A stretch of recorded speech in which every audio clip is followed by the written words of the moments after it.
Some more from the Talmud of Immanuel.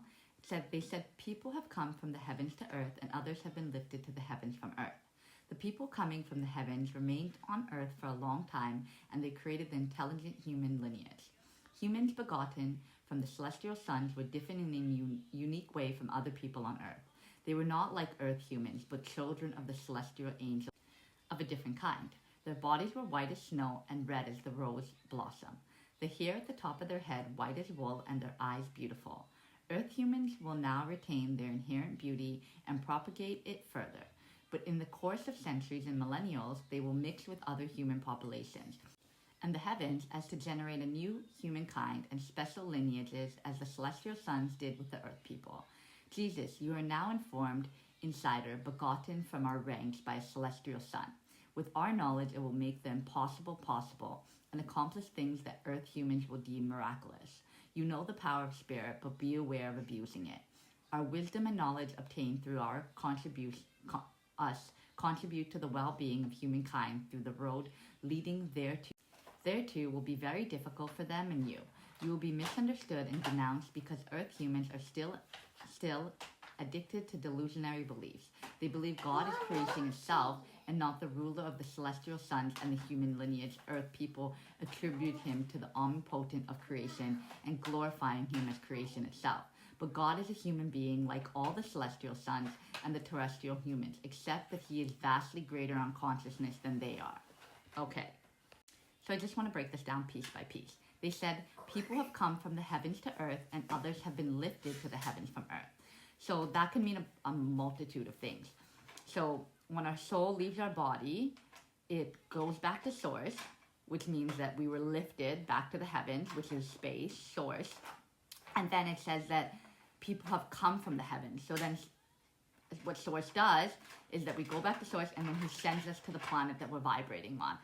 So that's what it means by people coming from the heavens and being lifted back to the heavens. But also, God and his celestial sons came from the heavens, space, and trapped because they're immortal, so they didn't return back to source. And their body and they just came, I guess, as light to this planet and mixed with the humans that already existed here that the Creator sent to us. Sent to Earth. So when God says he's immortal, he is operating as a soul, as just a light being. He's not entering a human body. Only when he became Christ, he entered it as a human body to experience what death was. But he didn't return back to source. He returned back to his kingdom in this dome that he created, instead of returning back to source and being sent to another planet, because I think that he likes power and control and wants to continue to be the ruler over the human lineages. So he says God and his celestial sons remained on earth for a long time, and they created the intelligent human lineages. And humans begotten from the celestial sons were different in a unique way from other people on earth. So I guess the souls that came to earth before, or that already existed on earth, were at a lower consciousness than God, who came from a probably advanced planet and had been around long. So they were of a different kind. It doesn't say exactly in terms of what mentality they were, but we know God had an advanced consciousness, so their consciousness must have been more advanced. But he only describes physical attributes that made them different.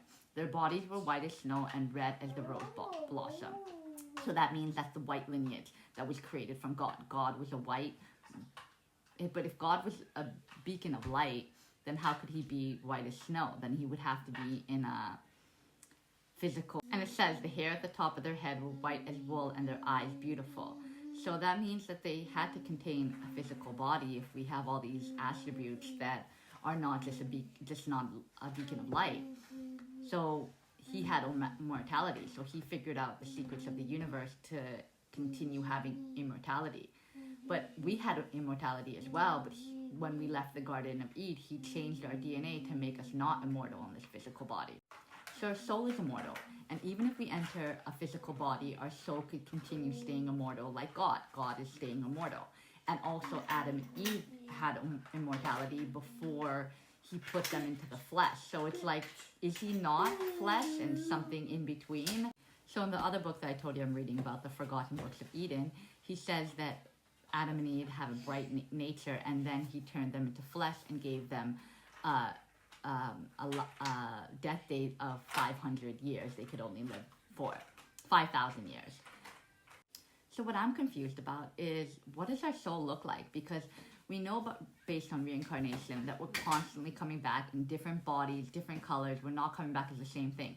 So when I leave this body, what do I look like? Do I just look like a beacon of light? Or do I look like the thing that I was before? Because God, for example, it says that his hair, everything looked like that, but could his light being just look like that? Like, I'm confused. The thing is, if we weren't trapped in this reincarnation loop on Earth only, then we'd enter a body, and our body would eventually perish, and it would go back to source. So no matter what planet we're on, we don't necessarily have immortality. But why does God have immortality? Unless he's not in a physical body and just a light being that looks like that, or something in between. That's what I'm confused about. So it says Earth humans will now retain their inherent beauty and propagate it further. So basically, God and his people are saying that the white race is the most beautiful. And that's maybe why the white race has been seen as that, why people put them as such a huge dominance, because in this Talmud of Immanuel and other texts, it keeps propagating that this white hair, this white body, this red blossom is what's considered beauty.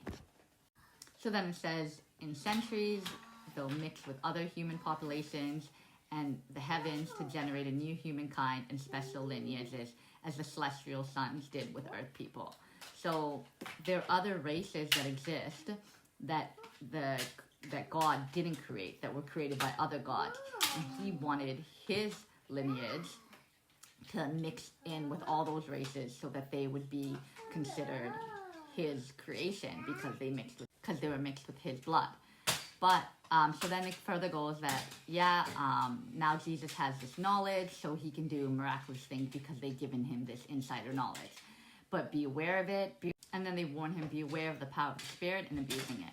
So that could tie into creation and universal laws, that if you use the power by interfering with other people's lives and karma and all that stuff, then there are consequences to that. Not by them, but by them too, by God and also the Creator.